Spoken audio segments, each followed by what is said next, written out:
What's up guys, this is Storm and welcome to another gaming news video. We have a couple of stuff to go over, so with that being said, let's take a look at the news.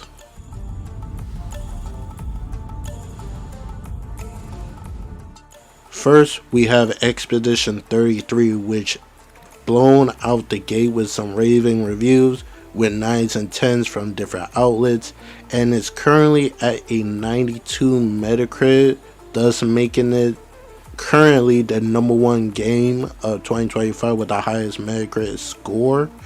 And for 3 days it's been out. By the recording of this video, it'll be day 4, but it already hit 1 million games sold, which is really good for a small group of 30 people making this game.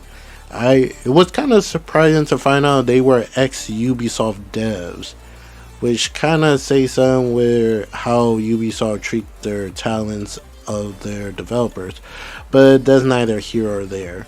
This game have everybody talking, especially how many people made this game, and I believe it's their first ever game, so kudos to the team for out this gate doing great well when it comes to this game. It is a turn-based style RPG. Well, yeah, turn-based RPG type of game, which a lot of people truly love. But I did saw some people, like, you already know, you gotta see people comparing it to like how Square Enix do their Final Fantasy games, saying that they should go back to the turn-based style gameplay and stuff. And to be honest, you don't need to raise another game up just to bring another one down. They're both good games. And the funny thing is, Square Enix have done a ton of turn-based games. It's just people don't show up for them. So it's like, I'm not surprised the last Final Fantasy game wasn't turn-based. Like, it is what it is. But Expedition 33 is on my list of games to get at some point. I'm just trying to clear up some of my games on my backlog before I'll get my hands on Expedition 33. It just depends, will I be able to get it before May 30th, because that's where Lost Soul Aside comes out. If everything goes well, I should be able to get complete Expedition 33 before Lost Soul Aside come out. If not, it would definitely be after. Still up in the air if I want to do a whole live stream of it. But I can't wait to get it, try out Expedition 33. If you haven't tried it and you're looking for a type of turn-based RPG game that you want to give it a try, people strongly suggest Expedition 33, especially a game that's, I believe it's $50. So yeah, that's not bad at all for $50. So can't wait to try out Expedition 33 at some point.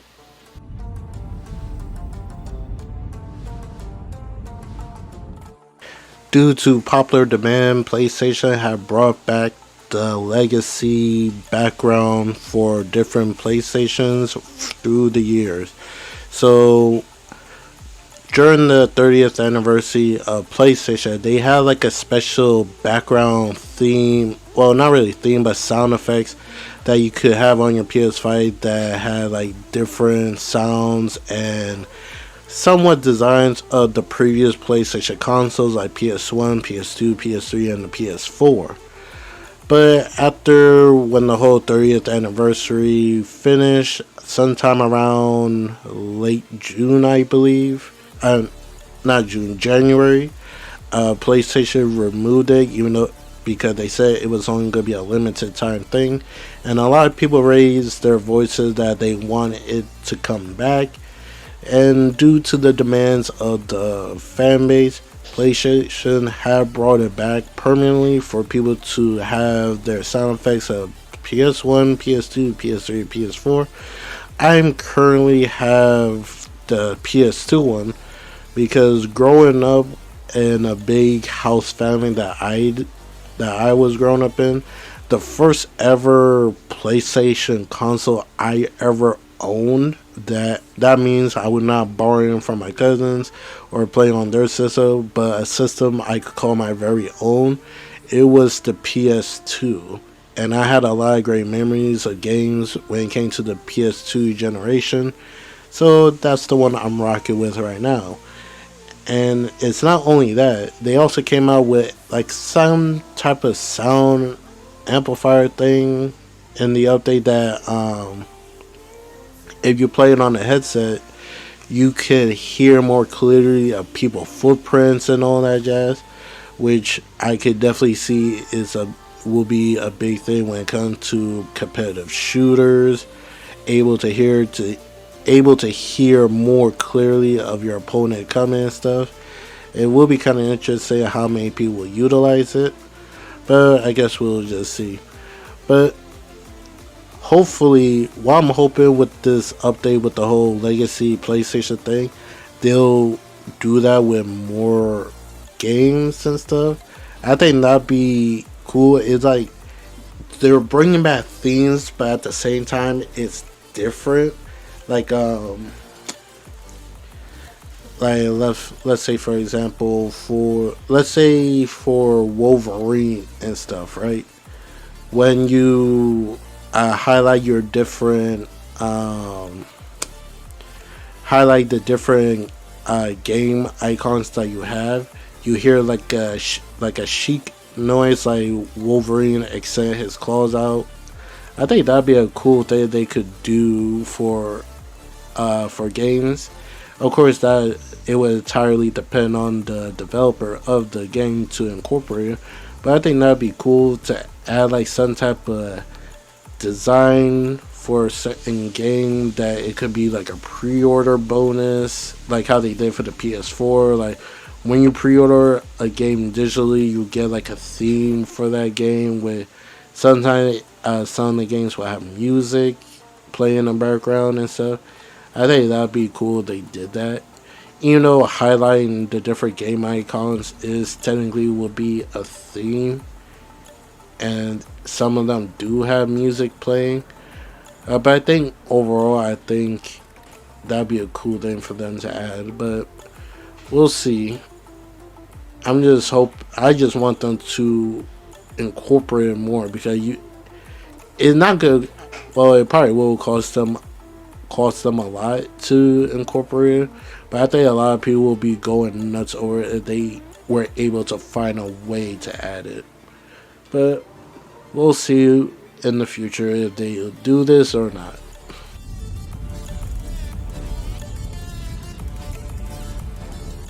And we possibly got some Final Fantasy 7 Part 3 news. This comes from Cody Christian. I believe this is his Instagram posting saying, "So happy to be back with my bestie. As you can tell, he's in a recording booth, and you don't know who he is. He is the voice actor for Cloud Strife in the Final Fantasy 7 Remake and Rebirth.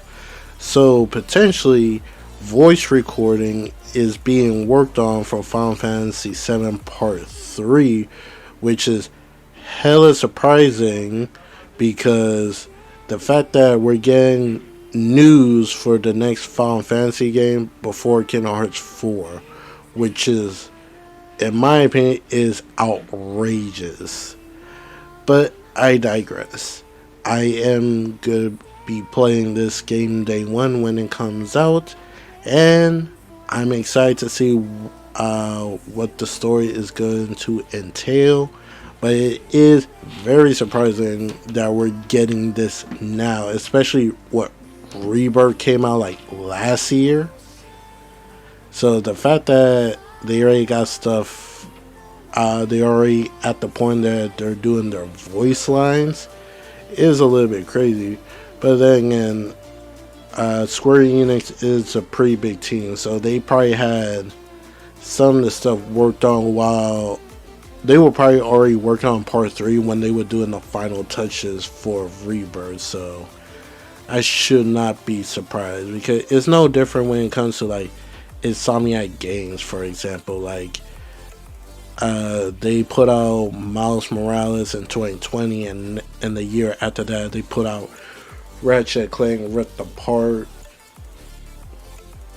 So it's not unheard of for studios to do. I think just deep down, I'm just surprised how quick we're going to be getting information for part 3. Uh, Still waiting for more Kingdom Hearts 4 news. But if it turns out to be an awesome game, then the wait will be worth it. So it has me thinking like the reason why we haven't heard anything for Kingdom Hearts 4. I'm wondering, are they going from Unreal Engine 4 to Unreal Engine 5 for that game? Definitely something to think about for the future. But I think we're gonna put that on hold for now, just in case what I'm thinking turns out to be true.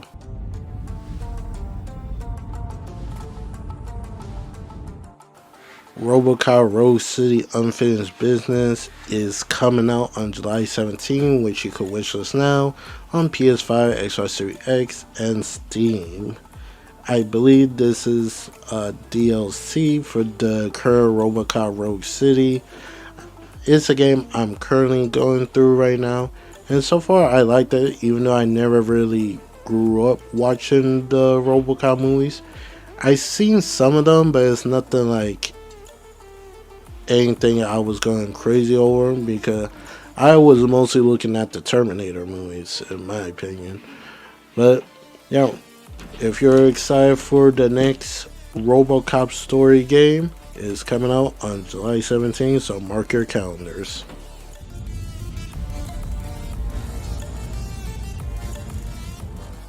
We have the release date for RBC Firebreak, which is set to come out on June 17th on PS5, Xbox Series X and S, Game Pass, and Steam. And it will also be on PlayStation Plus also for their extra and premium tier. If you're not going to get it on Game Pass or PlayStation Plus, it will be on sale for $40. FBC Firebreak is the first-person shooter from Remedy Entertainment that is taking place after the events of the game Control. You play as a 3-person survival co-op shooter, which I think will be a lot of fun. I am kind of curious, since this is Remedy first time making a shooter game, which kind of makes me wonder why they went this route. But I could see they trying to expand in different genres, which is not a bad thing. If they could pull it off, hey, we could probably see more coming into the future. So it looks like it's gonna have some pretty good story, especially if it takes place 6 years after the events of Control. And you play as a team called Firebreak, a volunteer first responder unit trapped in the oldest house, the SBC Extra Dimensional Headquarters. So I'm definitely might check it out. Probably get some friends to see if they're interested to check it out. And since I already have Plus, I could go through it there and say that I'm gonna flat out buying it, because have I ever played a Remedy game? I probably didn't, but I think I'm just gonna go with the Plus route, because just in case I don't like the game, I'm not gonna lose out on $40.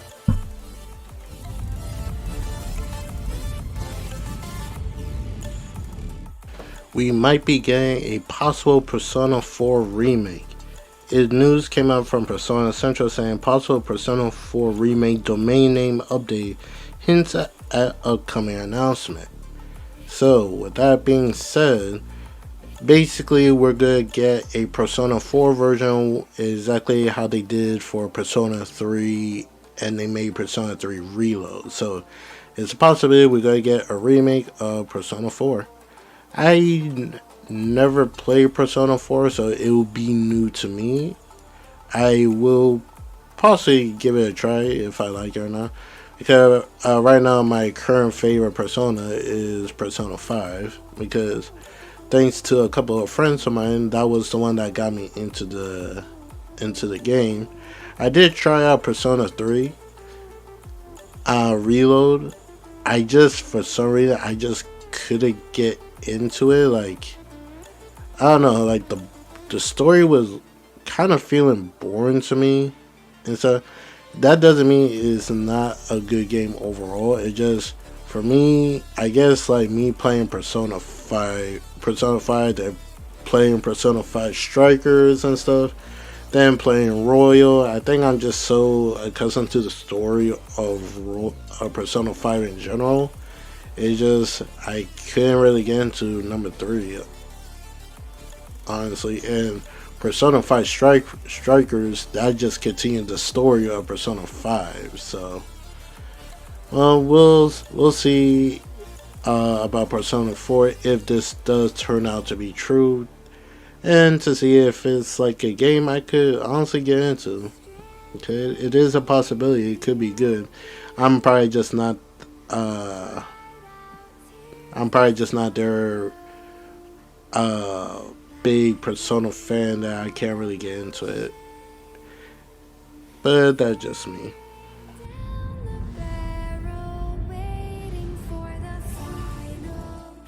The Division 2 had a stream that showcased the next DLC that is called Battle for Brooklyn.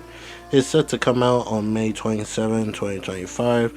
It will have 3 new story missions, 4 new world missions, the return of Smart Cover, 8 new hunter puzzles and masks, new exotic masks, the Catalyst, 16 new open world roaming bosses, 4 new control points with new mechanics, and more. So it's been a long time I played Division 2. I was kind of honest surprised that they were still getting a DLC. And judging how Ubisoft been moving recently, I would kind of expect it would have got canceled. If I knew the DLC was real, I would have figured that the DLC would get canceled. Judging how Ubisoft been moving lately and their whole situation that they had to get Tencent involved. So color me shocked. I hope it turns out good for Ubisoft's sake because they have not been in a good position lately, and they need all the good press that they can get. But maybe I will give this a try because I've been hankering to play some type of shooter game, and there haven't really been any that caught my eye. And I'm not going to buy Call of Duty because I think I'm like completely over Call of Duty in general right now. So I didn't come out for this one. I'm probably not gonna come back for the next one. But we'll see how the Division 2 perform. Because like I said, Ubisoft could use all the good press that they could get.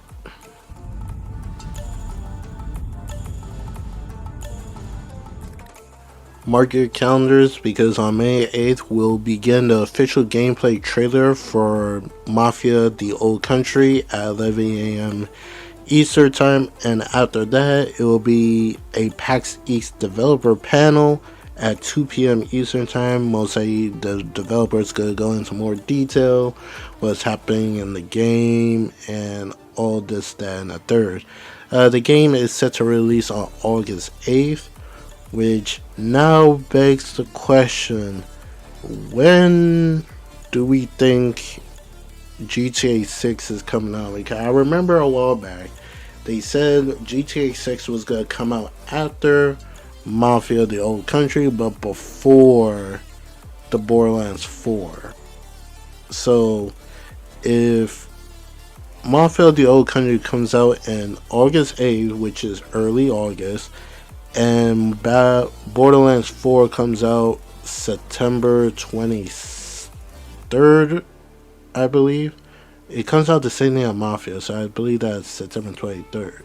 Not Mafia, Marathon. So I think that's September 23rd.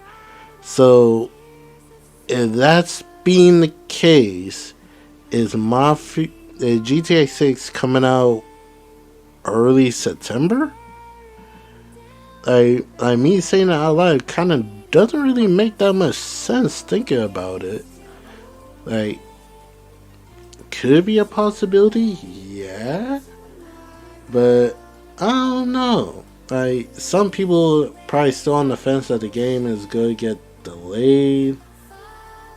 And some people believe it's probably going to come out the holiday season, like November or December. Or probably August. I mean, not August, October. So, I don't know.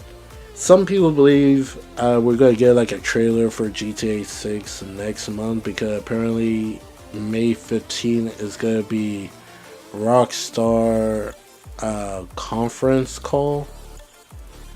And that's when they potentially reveal certain things, such and such. So, I guess maybe, but we just have to wait and see, because I'm trying to figure out how Rockstar is going to be trying to put this game out, because a lot of developers are trying to avoid GTA 6 because they already know when that game drops, everybody going to be on that. They're not going to be touching no other game than GTA 6. So it kind of, I'm trying to wrap my mind around it, but logical sense, it probably would make sense, because they said that it would release between those two games. But if it's set to come out after, then in the end we just gotta wait and see. But we'll hear what happens on May 15th when the meeting call happens, and we'll get the information what supposedly is going to be happening with GTA 6, because I believe how Rockstar used to work is that they'll show off the game, then marketing kicks off, then probably like 3 to 6 months after that the game releases in that same time frame. I believe that how I remember somebody says how Rockstar works.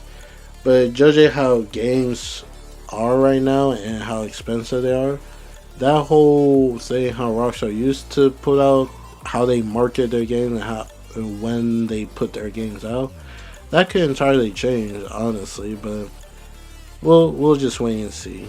I'll keep my ears close to the ground for that.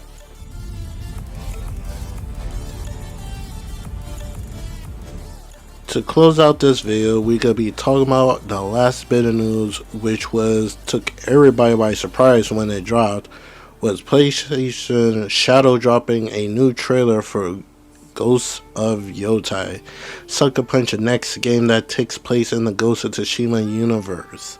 It takes place 300 years after the events of Jin Sakai for his revenge against the Mongol invasion on Tsushima Island. Now we got a new character who goes by the name of Atsu, who's out for revenge for the death of her family. The trailer showcased a little bit of the story of who are the people are to blame for Atsu's revenge, and we could go into that more thanks to the PlayStation blog. And not only that, they also gave us the official release date of the game and when we'll be able to pre-order it. The pre-orders come with, you got the standard, you got the deluxe, and you have the collector's edition, which is typical nowadays. But this is what the PlayStation blog had to say. We are so excited to announce that Ghost of Yotei coming to PS5 on October 2nd, 2025. This is from Andrew Goldfarb, Senior Communications Manager at Sucker Punch Productions. It's been nearly 5 years since we shipped Ghost of Tsushima, and in that time we've been hard at work making Ghost of Yotei. something special. While the stories are unrelated, it's important to us to make this worthy follow-up to Jin's journey, and we can't wait for you to experience Atsu's quest for vengeance later this year. Alongside today's news, we'll also release our latest trailer, the Ghost of Yotei, the Onryo List. 16 years ago in the heart of Ezo, called Hokkaido in present day, a gang of outlaws known as the Yotei 6 took everything from Atsu. They killed her family and left her for dead, pinned to a burning ginkgo tree outside her home. But Atsu survived. She learned to fight, to kill, and to hunt. And after years away, she had returned to her home with the list of 6 names: the snake, the uni, the kitsune, the spider, the dragon, and Lord Saito. One by one, she's hunting them down to avenge her family, armed with the same katana used to pin her to the burning tree all those years ago. But while Atsu's story begins with vengeance, she'll find there's more to her journey than just revenge. As she explores Ezo, Atsu will meet unlikely allies and forge connections that help give her a new sense of purpose. We hope to brief looks into today's trailer give you a taste of what you can expect from Ghost of Yotei. Beyond your first look at Yotei 6, you'll spot some gorgeous scenery of Ezo as well as a handful of Atsu new weapons, a few of her allies, and even a new gameplay mechanic that will allow you to glimpse into Atsu's past and understood everything that is taken from her. Which is very nice, because we did have some segments in Ghost of Tsushima that we did saw Jin past growing up and how he felt all those years when he felt he let his father down by showing fear in the sight of danger, thus resulted in his father's death. And the whole decided what he should follow. Should he stay on the path of being a true samurai, or forsaken that oath of being a samurai and take out the Mongols at any means necessary? So we could probably see that kind of way for Atsu in a way, but we'll just have to wait and see when the game fully released. But more into the PlayStation blog. But we only scratched the surface in Ghost of Yotei. We built upon and evolved the way you explore the open world, offering even more freedom and variety than in Ghost of Tsushima. You choose which leads to follow as you pick which Yotei 6 member you want to hunt down first. Atsu can also track other dangerous targets and claim bounties or seek out weapons sensei to learn new skills. Ezo is wild and as deadly as it is beautiful. As you trek across open world, you'll find unexpected dangers and peaceful reprieves include some return activities from Tsushima. And when they talk about activities, I could kind of see maybe the bamboo cuts,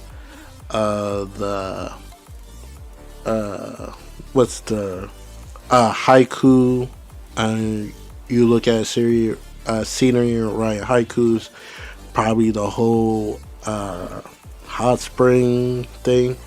Those are the things I could, from the top of my head, I remember with some activities from Ghost of Tsushima.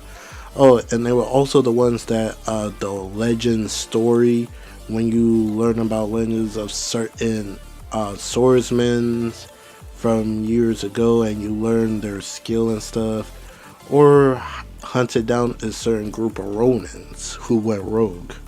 Funny. But yeah, those are some nice activities that I'm happy that is coming back. You'll be able to build a campfire anywhere in the open world for a rest under the stars. We want you to have the freedom to explore Ezo however you decide to, and we can't wait to share more. Today we also revealed pre-orders for Ghost of Yotei begin next week on May 2nd at 10 a.m. in your local time zone, 10 a.m. Eastern time for those in the US. You'll be able to choose between multiple different editions, including our amazing collector's edition. Alright, with the standard edition, you receive a unique in-game mask as well as a set of 7 PSN avatars, concept art of Atsu and each member of the Yotei 6 at launch. pre-orders of the PlayStation Store will receive the avatars immediately. The prices for the pre-orders for Ghost of Yotei is standard is $70, digital deluxe is $80, and the collector's edition is $250. Which I did saw a lot of people. Some were happy, some were surprised because they believed they were gonna follow Nintendo footsteps by charging $80, but that'd be outrageous. I could kind of see PlayStation probably doing that for the PS6, but I don't want them to do that for the rest of this gen. Go from 70 to 80 out of nowhere without the justification. So, finger crossed for that. But anyway, for the Digital Deluxe Edition, at the PlayStation Store, you'll be able to pre-order the Ghost of Yotei. The Deluxe Edition includes the digital copy of Ghost of Yotei, in-game bonuses including the Snake armor set, as well as an alternate dye for your starting armor. You'll also receive a unique horse color and unique saddle dye, and plus an in-game charm, gold sword kit, and early unlock of travel maps, which allow you to find statues throughout the world to upgrade your skill. Basically, just to give you a big old head start for the game. Alright, now for the finale, the Collector's Edition, which will be available on the direct.playstation.com and parts of the world where it's available as a select retailers in other regions. This pack includes all the pre-order bonuses of all in-game items from the Digital Deluxe Edition and a digital copy of the game, as well as a replica display edition of Atsu Ghost Mask. The mask is built to scale with Jin Mask from our Ghost of Tsushima Collector's Edition. If you have both, they'll look great next to each other on a shelf. The mask measures 6.8 times 5 times 5.9 inches and is made of resin, plus includes our own display stand, which is nice. Also includes a replica of Atsu sash complete with the names of the 6 members of the Yotei 6, but you have to cross them off yourself. The sash measures 71 inches long and made of a cotton blend, a perfect cosplay accessory or wall decoration. There's also a replica of the Toshiba from Atsu Katana forged by her father and an image of 2 twin wolves. This Tsubasa measures roughly 3 by 3 inches, also includes its own display stand. In addition to all the above, the Ghost of Yotei Collector's Edition includes a pouch of coins, instructions to play Zeni Hijiki, a game of skill you play through Ghost of Yotei, which we got the name of a new activity. There's also a foldable papercraft ginkgo tree along with a wolf at its base. It's set of 4 5 by 7-inch art cards featuring the sash, the wolf, Atsu, Ghost Mask, and our key art. We think this is the best collector edition we produce, and can't wait for you to get your hands on October 2nd. While pre-orders don't open till May 2nd, you can wishlist Ghost of Yotei right now at PlayStation Store and sign up to receive notification as we release more info in the coming months. We're so proud of Ghost of Yotei. You have many more exciting things we can't wait to show you. As we approach our release date, we are incredibly appreciative of all support for Ghost of Tsushima and grateful for everyone who played, and hope you look forward to following the win once again October 2nd. Alright, so there you have it. That's all the stuff from the PlayStation blog when it comes for Ghost of Yotei. But that's not all the new information that we have gathered. No. Apparently, Sucker Punch has a couple of interviews with some outlets. One of them is from Verity. They talked about Sucker Punch would ask the question on why they chose a female protagonist for Ghost of Yotei. And this is what they had to say. They said, dang, lost my spot in my info. Please excuse me.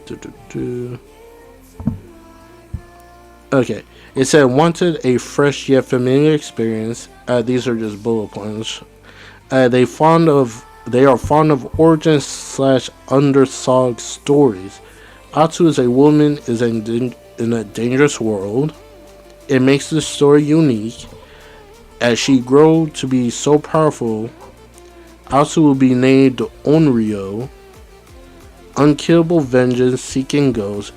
Onryo's is a typical stories of vengeance from females. So they're being true to the culture, which is pretty cool because like we saw with Ghost of Tsushima, Sucker Punch got praise for how they portrayed Ghost of Tsushima, that money got funded to rebuild the Torii gates in Japan. So they're just keep it true how they treat the Japanese culture, which is all cool and stuff. And I'm hoping they keep doing that in the future. And Onryo is a typical stories of vengeance from females. That is kind of an interesting thing because the fact the trailer is called the Onryo list. So that is pretty cool. And there's small bits and pieces stuff like spear is a confirmed weapon to use. You get the dual katana, the Kuzarigama. I believe that's the chain weapon. I could be wrong. We saw in the first show we saw a tempo. So there's gonna be, I don't know if these are all the weapons we could be getting in Ghost of Yotei, because we got the katana, the dual katana, the chain weapon, the tempo, most likely shinobi tools like shurikens, kunais, all that jazz. We saw spear, and I think that's all the weapons we saw so far. Could there potentially be more? Yeah, there could be, but I think they're just keeping that a secret for now. But I can't wait for Ghost of Yotei. I'm gonna get there day one. Don't know which version I want. Like, low-key, I kind of do want the mask from the collector's edition, but if I can get it, I'll settle for the other versions. But with that being said, this is the end of the video. What do you guys think? Are you guys excited for Ghost of Yotei? Are you gonna pre-order it? Or are you gonna wait and see? Are you excited for Mafia The Old Country? Are you trying out the next PlayStation update that they have for their different themes when it comes to the PlayStation generations? Are you going to get back into Division 2? Let me know in the comments below. And with that being said, I'll catch you guys in the next video.